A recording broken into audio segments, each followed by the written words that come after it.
Hi everybody, this is Streamline Steamroller, and welcome to the first episode of Other Stuff I Collect. Now in this episode, we're going to be focusing on my lantern collection. Now, I only have 3, but it's still, I guess you can consider it a collection.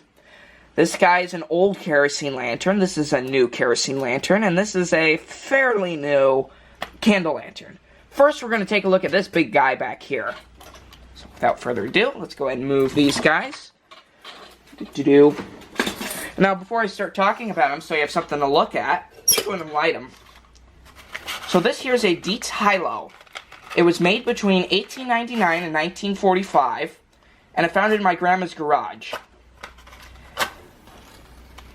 When I found it, it had no wick, but a trip to Walmart fixed that. But something to be noted is that the wicks today are slightly thicker than they were then, so I try to adjust it perfectly. It's sort of in notches. Whoops, it went out.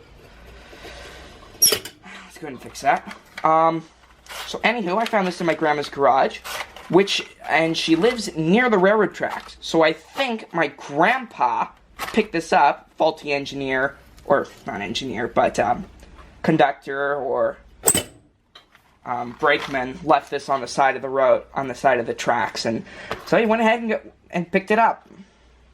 I brought this thing on camping trips before, and it is fun. This was the first one in my collection, and it's slightly different than a lot of other kerosene lanterns because it does not have a lift lever. It's just pick it up like that. Oh, that's hot. But yes, so this thing is actually running off of kerosene, not anything else. It's not gasoline, it's not diesel, it's real kerosene. You can run these things off of anything that's liquid and flammable. You can run it off of jet fuel if you wanted to. But that's expensive. So with that, okay, so, well, there's the Dietz Hilo. Let's go and blow it out.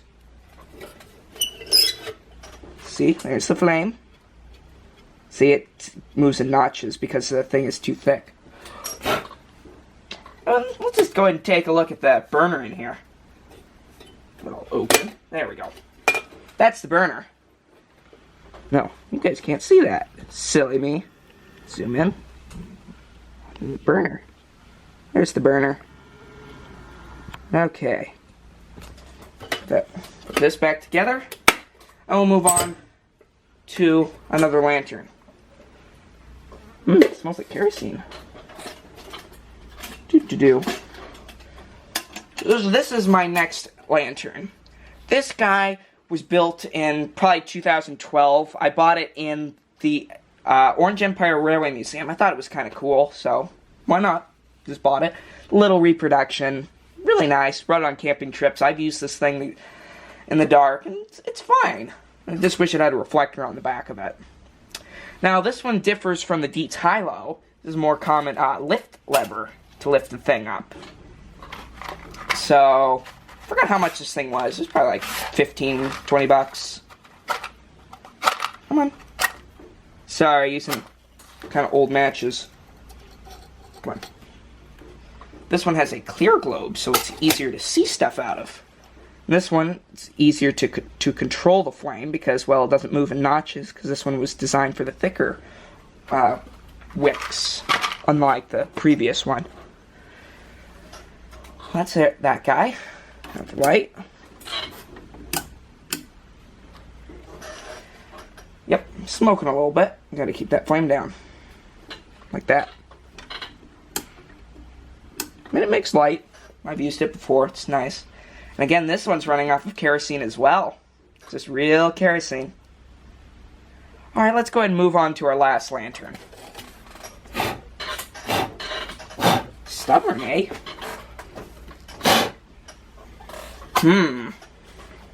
Interesting. There we go.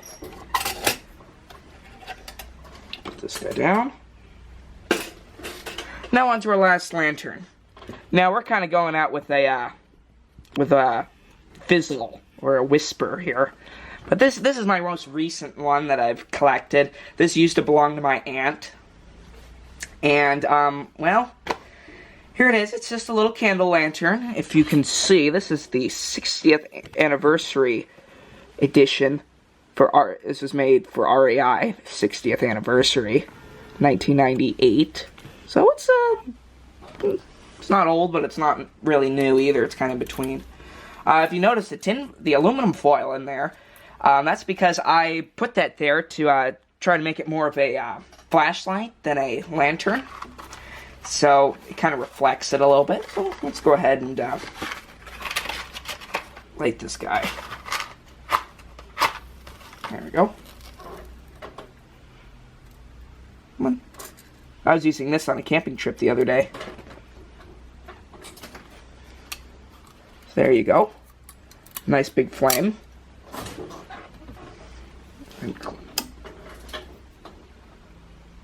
Works pretty good. So it's kind of odd that I found a candle for it. I had to cut it because it didn't fit. There's a little spring and a piston, so when this burns and melts and uses up the wax, it sort of the piston pushes up more, so that it stays at a constant height, which is a great design. Very, very nice. So we turn this off. Let's see what we can do. We light up the room.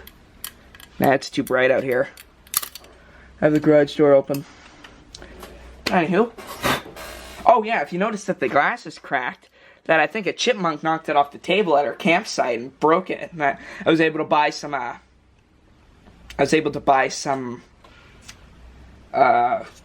okay. Sorry fellas, the thing cut off. I don't know why. But, anywho, so this here is the candle lantern, as I said before. And as I was saying, I used some super glue to fix the glass in there. And I'm missing a piece, but I use it as the lighting hole. My aunt gave me this, and I love it. Yep, I've used this thing on the camping trip, too.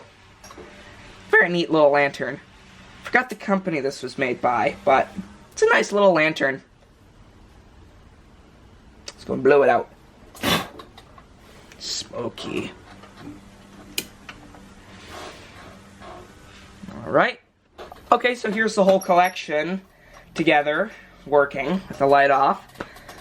And I just wanted to say that these things are not very expensive. They're easy to find, good source of light, good hobby to be in. It's just cool, easy to work with.